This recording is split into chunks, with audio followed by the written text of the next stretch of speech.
प्रधानमंत्री ने राष्ट्रीय प्रौद्योगिकी दिवस पर 5,800 करोड़ रुपए से अधिक की कई वैज्ञानिक परियोजनाओं को गति दी।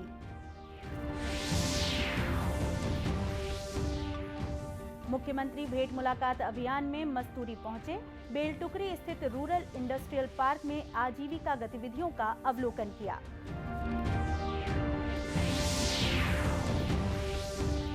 विधानसभा अध्यक्ष ने कोरिया जिले में मिलेट कैफे का किया शुभारंभ।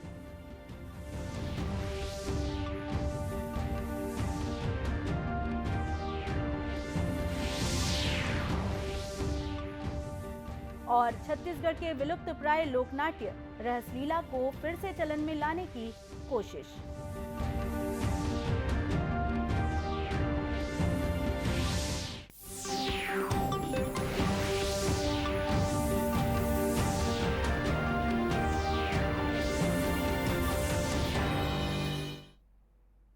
नमस्कार, आप देख रहे हैं दूरदर्शन समाचार। मैं हूं सुषमा मिश्रा। अब समाचार विस्तार से।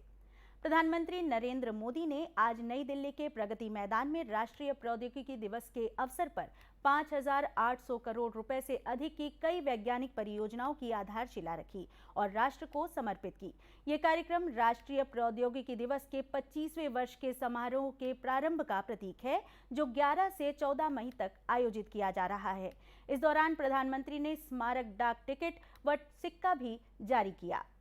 इस दौरान श्री मोदी ने कहा कि मैं उस दिन को भूल नहीं सकता जब अटल जी ने भारत के सफल परमाणु परीक्षण की घोषणा की थी। इससे भारत ने न केवल अपने वैज्ञानिक सामर्थ्य को साबित किया था, बल्कि भारत के वैश्विक कद को भी ऊंचाई दी थी। आज भारत के वैज्ञानिकों ने पोखरण में वो उपलब्धि हासिल की थी जिसने मां भारती की हर संतान का सिर गर्व से ऊंचा कर दिया था। मैं वो दिन कभी भूल नहीं सकता जब अटल जी ने भारत के सफल परमाणु परीक्षण की घोषणा की थी। पोखरण परमाणु परीक्षण के जरिए भारत ने न केवल अपने वैज्ञानिक सामर्थ्य को साबित किया, बल्कि भारत के वैश्विक कद को एक नई ऊंचाई भी दी थी। अटल जी के शब्दों में ही कहूं तो अपनी ध्येय यात्रा में हम कभी रुके नहीं हैं, किसी चुनौती के समक्ष कभी झुके नहीं हैं। समारोह में प्रधानमंत्री ने कहा कि एक समय था जब टेक्नोलॉजी सामान्य भारतीय की पहुंच से बाहर थी, लेकिन भारत का यूपीआई आज अपनी सरलता की वजह से न्यू नॉर्मल बन गया है। भारत का यूपीआई आज अपनी सिंप्लिसिटी की वजह से न्यू नॉर्मल बन गया है। आज रेहड़ी पटरी वाले से लेकर रिक्शे वाले तक हर कोई डिजिटल पेमेंट का इस्तेमाल कर रहा है। आज भारत दुनिया के उन देशों में है जहां सबसे ज्यादा इंटरनेट डाटा इस्तेमाल होता है। ग्रामीण इलाकों में शहरी इलाकों की तुलना में इंटरनेट यूजर ज्यादा है। इससे लोगों के सामने जानकारियां, संसाधनों और अवसरों की एक नई दुनिया खुल रही है। जेम ट्रिनिटी हो, जेम पोर्टल हो, कोविन पोर्टल हो या किसानों के लिए डिजिटल एग्रीकल्चर मार्केट इनैम, हमारी सरकार ने टेक्नोलॉजी का उपयोग एजेंट ऑफ इंक्लूजन के रूप में किया है। प्रधानमंत्री ने इस मौके पर कहा कि 2014 में हमारे देश में करीब 150 के आसपास ही इंक्यूबेशन सेंटर थे। आज भारत में इंक्यूबेशन सेंटरों की संख्या 650 भी पार कर चुकी है। उल्लेखनीय है कि 11 मई 1998 को तत्कालीन प्रधानमंत्री अटल बिहारी वाजपेयी के नेतृत्व में भारत ने अपना पहला परमाणु परीक्षण किया था। इस दिन के महत्व को रेखांकित करते हुए राष्ट्रीय प्रौद्योगिकी दिवस मनाया जाता है। मुख्यमंत्री भूपेश बघेल आज अपने भेंट मुलाकात अभियान में मस्तूरी पहुंचे। यहां हेलीपैड पर जनप्रतिनिधियों, अधिकारियों एवं आमजनों द्वारा उनका आत्मीय स्वागत किया गया। मुख्यमंत्री ने यहां बेलटुकरी स्थित रूरल इंडस्ट्रियल पार्क में आजीविका गतिविधियों का अवलोकन किया। उन्होंने इस अवसर पर समूह की महिलाओं से विभिन्न आजीविका गतिविधियों की जानकारी भी ली। श्री बघेल ने बेकरी उत्पादन यूनिट का अवलोकन किया और यहां उत्पादन कार्य में संलग्न सदस्य से बात भी की। विधानसभा अध्यक्ष डॉक्टर चरणदास महंत ने कोरिया में मिलेट कैफे का शुभारंभ किया। इस कैफे की खास बात यह है कि यहाँ राज्य में खरीदे जा रहे मोटे अनाज ज्वार, बाजरा, कोदो, कुटकी, रागी और सावा से छत्तीसगढ़ के पारंपरिक व्यंजनों को बढ़ावा दिया जा रहा है। इसके साथ में महिला समूह को स्वरोजगार उपलब्ध करवाते हुए उद्यम से जोड़कर आत्मनिर्भर बनाने की पहल की गई है। कि हम अपने परिवार को, अपने समाज के सभी साथियों को मिलेट्स का उपयोग करने के लिए प्रोत्साहित कर रहे हैं और पूरे प्रदेश में मैंने पूरे एक दिन विधायक दल को भोजन कराया था, एक दिन माननीय मुख्यमंत्री भूपेश बघेल जी ने भोजन कराया था और हम लोगों की प्रशंसा दिल्ली में माननीय नरेंद्र मोदी जी ने भी किया है कि छत्तीसगढ़ में मिलेट्स का काम बहुत अच्छा चल रहा है। तो हम सब लोगों को ये प्रचार प्रसार करना चाहिए कि आजकल जो पौष्टिक भोजन हमें बाहर नहीं मिल पाता, उसकी कमी पूरा करने के लिए मिलेट्स का हम उपयोग करें।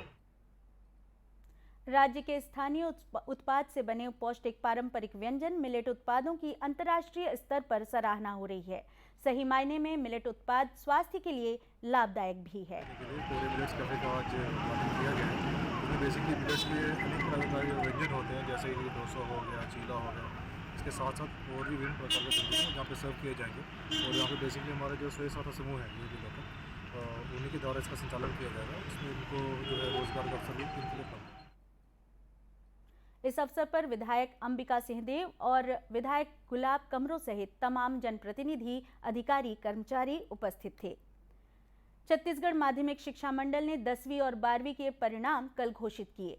इन परिणामों में सक्ती जिले में 12वीं की मेरिट में विवेक अग्रवाल ने दूसरा और श्रेया पांडे ने 9वां स्थान हासिल किया। छात्र विवेक का कहना है कि वह सीए बनना चाहता है। इसी के तहत उन्होंने पढ़ाई की है और आगे भी उनका यही लक्ष्य है। माइंड सेट था सर सीए बनना है, उसी के बेसिस पर पढ़ाई की सर। 11 से सीए को ही गोल मान के पढ़ाई की सर। ऐसा कुछ नहीं था सर कि किसी को अच्छे अंक ला के किसी को नीचा दिखाना है, बस अपना कॉन्सेप्ट क्लियर रखने हैं, फिर मार्क्स कितने भी हैं सर कोई फ़र्क नहीं पड़ता। वहीं छात्रा श्रेया का कहना है कि वह प्रोफेसर बनना चाहती है और टीचिंग फील्ड में करियर बनाना चाहती है। मुझे बहुत खुशी हो रही है कि मेरा नाम मेरिट लिस्ट में आया है और मैंने इसके लिए बहुत पहले से ही तैयारी चालू कर दी थी और जिसका रिज़ल्ट मुझे आज मिल गया है। मैं आगे चल के टीचिंग फील्ड में प्रोफेसर बनना चाहती हूँ और गरीब बच्चे, छोटे बच्चों को पढ़ाना चाहती हूँ और भविष्य का और आगे बढ़ाना चाहती हूँ, इसलिए मैंने सोचा है कि मैं प्रोफेसर बनूँगी। इधर जशपुर जिले के छात्र राहुल यादव ने कक्षा 10वीं के प्रावीण्य सूची में पहला स्थान प्राप्त किया है। राहुल जिले के पत्थल गांव ब्लॉक के कराकछार के निवासी हैं। मुझे बहुत खुशी हो रही है कि मैं छत्तीसगढ़ में टॉप कर गया हूँ और मैं इसके लिए अपने गुरुजनों को बहुत ज़्यादा धन्यवाद देना चाहूँगा, जिन्होंने मुझे इस मुकाम पर पहुँचाने के लिए बहुत मेहनत की है। उनकी मेहनत के बिना मैं ये कभी नहीं। प्रावीण्य सूची में दूसरा स्थान भी जशपुर के नाम पर दर्ज है। यहां छात्र सिकंदर यादव ने 98.67% अंक प्राप्त किए हैं। वहीं छात्रा पिंकी यादव और सूरज पैकरा 98.17% अंक के साथ तीसरे स्थान पर जगह बनाने में सफल हुए हैं। हमारे जो टीचर पढ़ाते थे उसको घर में जाकर रिवीजन करना और उसके अलावा कम से कम इवनिंग में 6 to 7 hours study and in the morning 3 hours approx. मुझे ये जानकर खुशी हुई कि मैं टॉप 10 में 6 रैंक में आई हूँ और मैं इसका श्रेय संकल्प के सभी टीचर्स और प्रिंसिपल सर को देना चाहती हूँ। मैं आगे डॉक्टर बनना चाहती हूँ, मैं बायो लेकर पढ़ाई करूँगी। जशपुर कलेक्टर डॉक्टर रवि मित्तल एवं जशपुर विधायक विनय भगत ने इन बच्चों के बीच पहुंचकर मुंह मीठा करवाते हुए शुभकामनाएं दी। छत्तीसगढ़ में चालू वर्ष 2023 के दौरान अब तक 3,19,000 मानक बोरा तेंदुपत्ता का संग्रहण हो चुका है, जो लक्ष्य के 1/4 के करीब है। राज्य में चालू वर्ष के दौरान 16,72,000 मानक बोरा तेंदुपत्ता के संग्रहण का लक्ष्य है। वन मंत्री मोहम्मद अकबर के मार्गदर्शन में वनवासियों द्वारा तेंदुपत्ता संग्रहण कार्य निरंतर जारी है। प्रधान मुख्य वन संरक्षक वी श्रीनिवास राव ने बताया कि प्रदेश में तेंदुपत्ता संग्रहण कार्य के सुचारू संचालन के लिए वन विभाग के प्रमुख सचिव मनोज पिंगुआ के निर्देशानुसार सभी वन मंडलों में पर्याप्त प्रबंध किए गए हैं। राज्य में अब तक वन मंडल दंतेवाड़ा और जगदलपुर में लक्ष्य के 80% से अधिक तेंदुपत्ता का संग्रहण हो चुका है। छत्तीसगढ़ का विलुप्त प्राय लोकनाट्य रहस लीला फिर से प्रचलन में लाने की कोशिश चल रही है। जांजगीर चांपा जिले के परसाही नाला में श्रद्धा, भक्ति और मनोरंजन के भाव से इसके आयोजन की पहल की गई है, जिसका ग्रामीण जन भरपूर आनंद उठा रहे हैं। राधा कृष्ण के प्रेम को प्रदर्शित करते हुए इसका मंचन होता है। रहस का शाब्दिक अर्थ रास या रास लीला माना जाता है। रहस लीला संचालक सुखराम सिंह सिदार ने बताया कि छत्तीसगढ़ की इस प्रसिद्ध लोक कला को संरक्षित रखने के उद्देश्य से यहाँ के युवाओं द्वारा ये आयोजन किया जा रहा है। छत्तीसगढ़ के भगवान ला पाए के एक विधाय रहस के महत्व होते। ईश्वरी भगवान कृष्ण ला प्राप्ति के माध्यम है, जैसे मीराबाई भक्ति के द्वारा भगवान कृष्ण प्राप्त करीश पाइस, वही प्रकार की है विधाय। और ये रहस लीला विलुप्त होए के कगार मरी से ओला हमार संगठन करके हम ये सोचें क्यों नहीं इला आगे बढ़ाया जाए। ओकरे बा संगठित होकर के हमन रहस लीला के विधा ला आगे बढ़ाए बा, परंपरा ला बढ़ाए बा, संस्कृति ला आगे उन्नति की ओर ले जाए ला ये लीला ला संपन्न करे हैं। रहस छत्तीसगढ़ की एक प्राचीन नाट्य कला है, जिसमें राधा कृष्ण की भूमिका के माध्यम से जनमानस को संदेश दिया जाता है। परसाही नाला में रहस लीला को देखने के लिए दूर दूर से भक्त आ रहे हैं।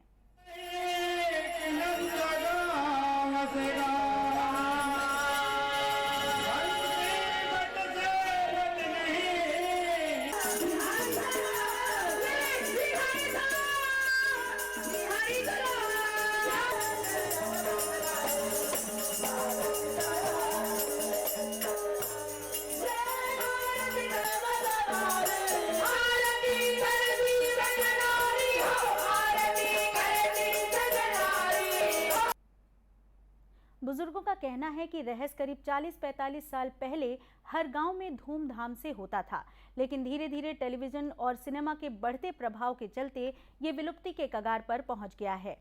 अब फिर एक बार यहां के युवाओं ने इस विलुप्त प्राय लोक कला को जीवंत करने का बीड़ा उठाया है।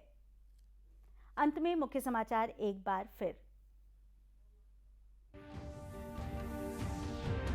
प्रधानमंत्री ने राष्ट्रीय प्रौद्योगिकी दिवस पर 5,800 करोड़ रुपए से अधिक की कई वैज्ञानिक परियोजनाओं को गति दी। मुख्यमंत्री भेंट मुलाकात अभियान में मस्तूरी पहुंचे। बेलटुकरी स्थित रूरल इंडस्ट्रियल पार्क में आजीविका गतिविधियों का अवलोकन किया।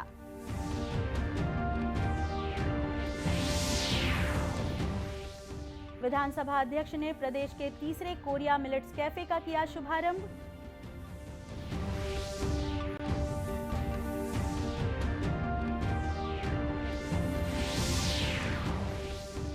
और छत्तीसगढ़ के विलुप्त प्राय लोकनाट्य रहस लीला को फिर से चलन में लाने की कोशिश।